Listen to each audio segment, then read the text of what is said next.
At the end of the 2024-25 season, Arturas Karnisovas sold Bulls fans on what they have planned in the summer of 2026 and asked for some patience. On today's episode, I want to talk about what their biggest flaw is with the plan of 2026, the summer of 2026 plan, and how they have to nail this offseason to make that one as valuable as it can be. We're going to talk about it all and more right after this.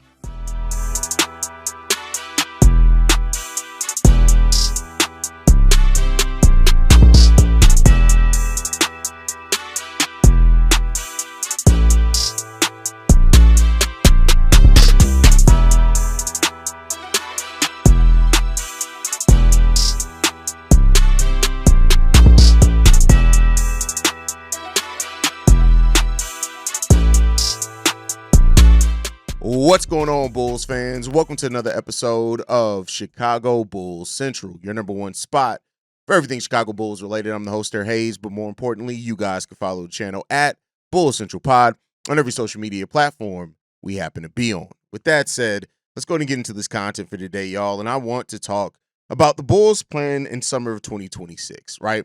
It's a plan where the Bulls are going to have quite a bit of cap space, and they are hoping then to be able to either attract a free agent or sign a restricted free agent to a large enough deal that the team that currently has that restricted free agent is not able to re-sign them or match that offer, or has to at least seriously think about it. At that point, also, I would look at it this way.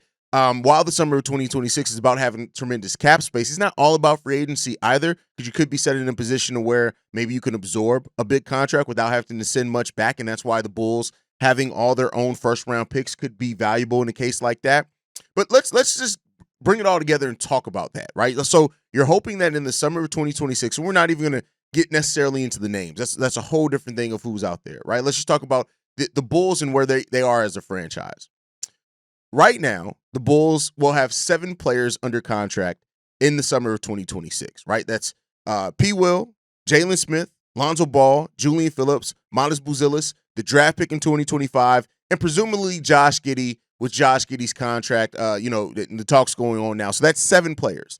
If you re-sign Coby and Ayo, that's then 9 players, right? And we said it before with kind of the projections that are around there. If you re-sign Coby and Ayo, you're still probably looking at upwards of about $60 to $70 million in cap space that you can fluctuate with 9 players on your roster. So that means that you can use you can probably sign one marquee free agent about 30 to 35 million, and then you're using the rest of that to kind of fill your roster out at that point, right? So you have 10 players, you're looking to get up to the 14. So you're signing, some decent players. You can sign a mid-level exception player, and then probably some vet minimums at that time, right? And the problem with that plan is that you're hoping for a lot of internal development from now to then, and that's fine, right? Like when you're in a phase of development, you want internal development to be definitely one of the things that you're focused on. And you have to ask yourself, all right, who's the draw? What is the draw to come to the Chicago Bulls at that point in time? You have to have a draw. And I'm sorry, being the Chicago Bulls and being in a big market, that's not enough. We've seen it. Matter of fact, that's never been enough for the Chicago Bulls, right? Even when you go to the last time the Bulls kind of set up to have a lot of cap space in a decent free agency, that would have been the summer of 2010. And at that point, when we signed Carlos Boozer and we got a lot of complimentary guys, CJ Watson came in at that time, Ronnie Brewer, and we added them to the players that we already had there. The Bulls at that point had Rose, Dang, and Taj Gibson that you could definitely look at that point in time, right? Taj came later. We also had Joakim Noah. But those are 3 players that were all on the ascension. Derrick Rose was coming off his first season averaging 20 points in only his second year. So, yeah, he looked like a rising star. And so when you look at that in this team, yeah, you have Coby White, but we don't even know if Coby's going to stay. You have trade talks, rumors around Coby all around, right? So you have to make sure that you're keeping Coby even that's your draw, or you're hoping that Josh Giddey, Matas Buzelis continue to develop and turn into that. And like I said before, I'm just being real. They aren't that draw yet. Now, they can be that for sure, but that's where the risk comes in what the Bulls are playing with here, right? If you don't nail how they handle the Coby and Giddey situations is going to be hugely important to this. And this is why when people are like, well, either you make them sign an offer sheet with another team or just play on the qualifying offer, which is a very small community that's saying that. You think free agents aren't watching that? You think free agents aren't watching and seeing, all right, if I sign there, is this going to be the team that's going to be willing to do what it takes to keep the players around me or get more players around me to where we can keep competing? And that's why how the Bulls play this offseason is hugely important. It's not just about the money.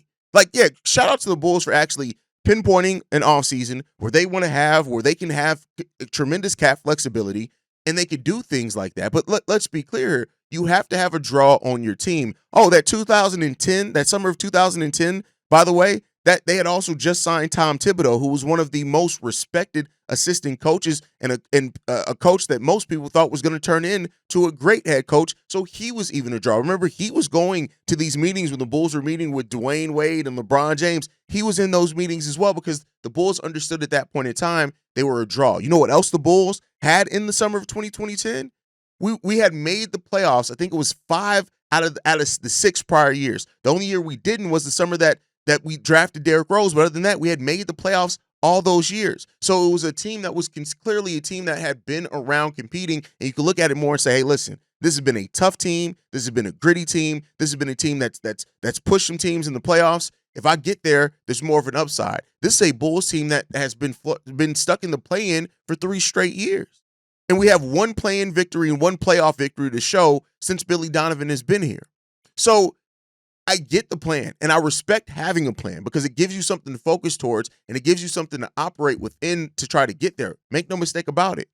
But it's still difficult to make that be the summer where you just feel like everything's going to fall in line with you if, A, you're mismanaging and handling players, B, you don't have a player yet that's a draw. And again, I say yet because I hope that changes this year. Maybe Matas has an amazing year. Coby's coming into a year where he's coming in as the leading scorer, and hopefully that, if he's still around here, since apparently the Bulls, according to rumors, are considering not keeping Coby and Giddey and moving one of those guys. So then that's another thing. Who are you bringing in to remove to replace Coby, right? Because at that point, you're looking at Josh Giddey, Matas Buzelis being your main draws, which is cool if they're getting there, but it's still a huge question mark.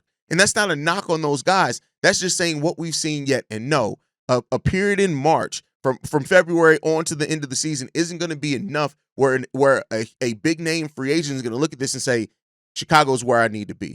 Now, a lot of this also hinges on your play in the 2025-26 season. Next season, you need to see the guys that we've talked about play really well. Because if it does work out, I've talked about if it does work out, you have your backcourt. Let's say it works out. Josh Giddey, Coby White have a whole season of looking like they did towards the end of the season, or at least 80 to 85% of that. Boom, a player can look at that and say, the backcourt set. Let's say Matas has a huge step up, right, this season, or at least is progressing considerably. You can then look at Matas and say, bam, that's the young gun on the team who can continue to develop, and maybe in 2 or 3 years, he's even better than this. If the Bulls hit on the 2025 draft, maybe then you're looking at that player saying, that's another one, that's another young player. That's my defensive big. I have somebody to cover the weak side, right? So you have the potential there. Ayo, you turn into a really good player, and it's like, damn, that's our swing player. So there's the potential is here on the roster. I want to be clear here, but it's uncertain as it stands right now. And the Bulls have gone over so much overturn as far as how these players and the role that these players have played year after year that it's like Dang at the point in 2010, we knew who Luol Deng was. Yeah, he still had play. He still grew as a three-point shooter after Tom Thibodeau came here. But you kind of knew at the bare minimum that that's your 16 to 18 point guy who's going to play very tough defense out on the perimeter, right? So you knew that. You knew that because he had years of being in that same role and he thrived in it. You knew Kirk, right? Even though the Bulls ended up having to trade Kirk to get more space, but like you had that. So it's just this thing where I hear the summer of 26 plan, and as a Bulls fan, I am so happy that my team has a focus, but you still have to get there by doing the right things and developing players. And like I said, do not overlook how important this Coby White situation is and how you handle that. Like the teams are looking at, players are looking at that. So, we'll see what happens there. And the Lonzo thing, I know I marked Lonzo as one of the players that is under contract. It is a team option, so he could not be. But, even hearing that they're looking to trade Lonzo, okay, what do you get back for Lonzo? Are you getting a Daniel Gafford back? Are you getting a Cam Whitmore back? Like, what are you getting at that point in time? And if you do, great. I'm not mad at that at all if that ends up being the case. But you have everything that you do now in the summer is heightened because you're not going to have years to show that it works. You're going to have this upcoming season to have something that you can use to sell a potential free agent to come here and want to play in the Chicago Bulls uniform and be on this team. And so you have to nail that. And if you don't, I mean, then the summer of 26 plan is going to end up being a summer maybe where you stack more assets and absorb some bad salaries, or the third team in some lopsided trades, and you can stack assets, but then you're right back hoping again. And that's not necessarily a bad plan either, right? If the Bulls strike out in the summer of 26 and they instead say, all right, bet we're going to use our cap space to facilitate some of these other deals of these players that could be on the move, and we're going to get a bunch of first-round picks to do so, that's not a bad plan either. But it's not the plan where you can, like, you're still practicing patience at that point because you have nothing tangible to show for it. So, we'll see what happens here. It's just as positive as I tend to be, right? And I try to always look at the things that can go right for the Chicago Bulls and the things that can work out for the Bulls. You can't just look at that either. I have to look at it all sides. Like, the Bulls are playing a dangerous game here. And the reason why it's so dangerous is because how you treat your own players is going to be a big point in how you bring players over here. So, and again, I'm not saying that doesn't mean in a smart move for Coby, you move him. If it's a smart move that makes some sense, okay, cool. If that's what you want to do and that's what you've decided, if it's a smart move, players will understand that. But if it ends up being, oh, we just didn't re-sign Coby because we didn't want to invest in him, and he ends up going somewhere else and dropping 40 on our necks, then how does that going to look again, right? So it's just this tightrope. And I know that as fans, we like to think that these decisions are so straightforward when they're really not. The decisions aren't straightforward. That there's lasting implications and hooks into everything that you do that plays forward into the future. And as a front office, you have to review and think about all of those potential outcomes. You can't just be a fan and just think about, oh my God, it'd be so amazing if we're able to add Cam Whitmore or Jonathan Kuminga. You need to think about, okay, now how does that play into what our long-term goals are?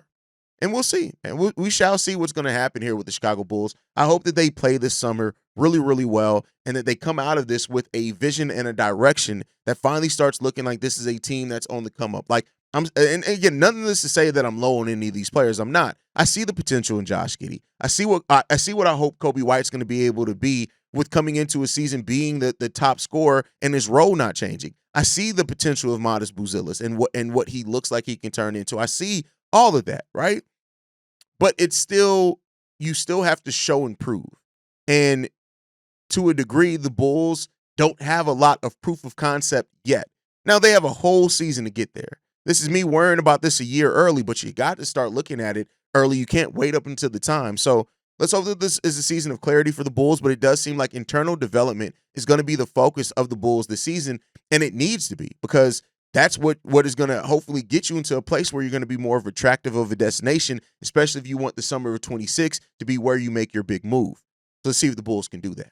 But part of that plan, and I mentioned it, is the player that the Bulls draft in the 2025 NBA draft. And while I've stepped back from draft coverage over the last couple of days, focused on, there's been a lot of news with the team as far as trade talks and things like that, we still got a lot of questions of what's going to happen in this draft, right? And there's a lot of a wave of different players that are here. But we talked about in the last segment of how important it is to have something to show and prove. And so the Bulls have a unique position here at number 12 where it seems like some players are going to fall to them. And that's where you get into like the Derek Queen conversations. Are you going to draft another guard in Igor Dimon? Like, what does that mean for it? Asa Newell, who came in here and reportedly had a pretty damn decent workout. That's the thing. Thomas Sorber, who's a guy that a lot of Bulls fans are interested in. Like, how you nail this is going to be important. And it's going to tell a lot to who and what this team is going to be. And, while I don't like to rely a lot on just the draft talk, right, or draft players to really kind of choose the direction of your team, but that's where the Bulls are. And the Bulls have to nail this number 10 pick. Number 12 pick. I've said it multiple times before. The Bulls cannot afford, whereas things stand right now, to miss on any first-round picks.